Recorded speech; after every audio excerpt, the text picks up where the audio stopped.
তোমাদের জন্য আরেকটি নতুন ছড়া এনেছি। আজকে ছড়াটির নাম সবাই সুখে আছে। লিখেছেন এটাও বিদ্যুৎ মিশ্রই।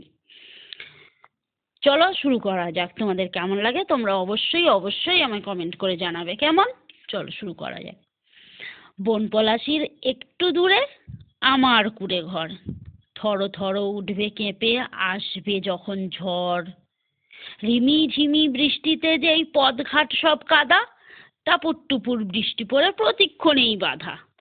নিঝুম রাতে মাথার উপর ফুটফুটে ওই চাঁদ, খড়ের ছাওয়া চালের উপর ভাঙে খুশির বাঁধ। ছোট্ট সে এক কাঠের কপাট হাওয়ায় দোলে রোজ, মাটির দাওয়ায় বসে রোজই পাই যে ছড়ার খোঁজ। সবুজ ঘেরা গ্রামটি আমার বনপলাশির কাছে, নিত্য অভাব দুঃখ তবু সবাই সুখে আছে।